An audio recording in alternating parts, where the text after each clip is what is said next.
Good morning from Dibrugarh. How are you doing? So, just wanted to quickly share something interesting. It's been 3 nights actually in Dibrugarh, and at the end of the day, I was almost similarly exhausted for all the 3 days. But for the first 2 nights, I didn't get any sleep at all. And last night, I could properly sleep. So, I was just trying to think that what changed. Uh, I was traveling from Bangalore, so it was almost, I know, with a layover at Delhi, it was almost 13 hours of travel. And after that, after reaching on 4th, I actually went out at night for my dinner. Then on next day, I actually, from morning to night, I visited multiple locations and did a lot of things.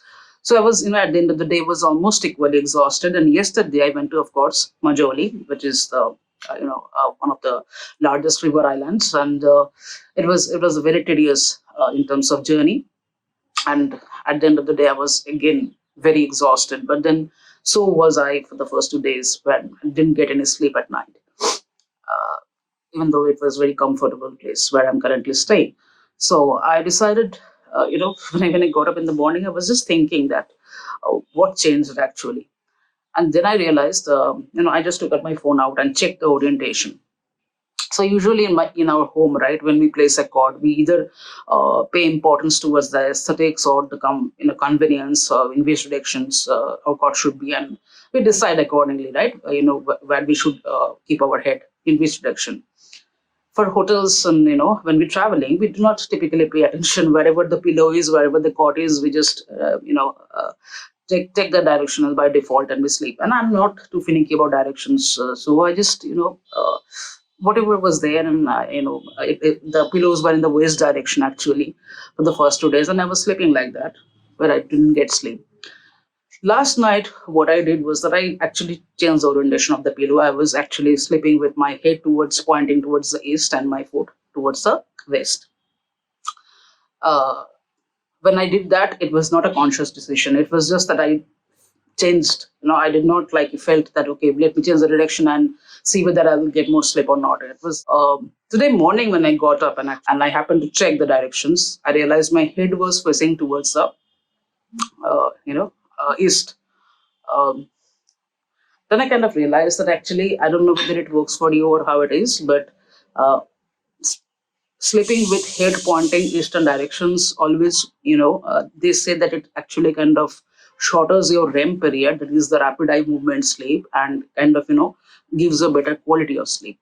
Also, there's a better retention in terms of your dream and memory improvement. It's considered as one of the most auspicious directions, sleeping with head in the east because sun rises from the direction, right? So it's like almost alignment with the natural forces. Now, again, when I'm saying all this, there's no scientific evidence or conclusive scientific evidence that uh, that is how it is going to work for everybody, of course. According to the different empirical investigations and heuristics, it's usually noticed that sleeping with head towards the east is beneficial, on many accounts. Similarly, north is not a uh, not at all a desirable direction, because it kind of interferes with Earth's magnetic field, because your body has own magnetic field. Uh, so when you point towards towards the north, actually kind of it's shown it might fluctuate your blood pressure. It can create greater heart issues and things like that.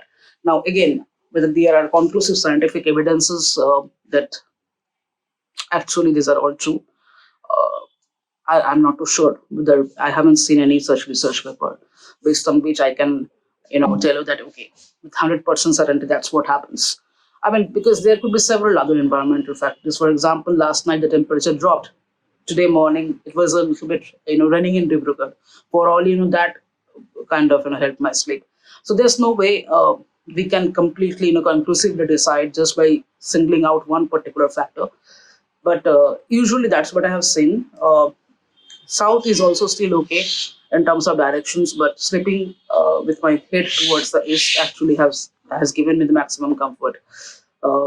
So try it out with yourself and see what which direction works best for you, and try to stick to that even while you are traveling, because we do not pay attention to those. And it's good to actually be flexible, while traveling, because so that If you are nitpicky about too many things, you will not enjoy.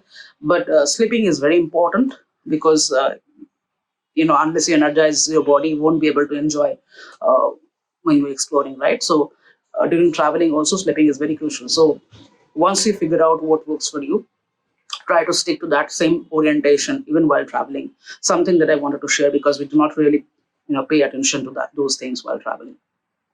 Bye.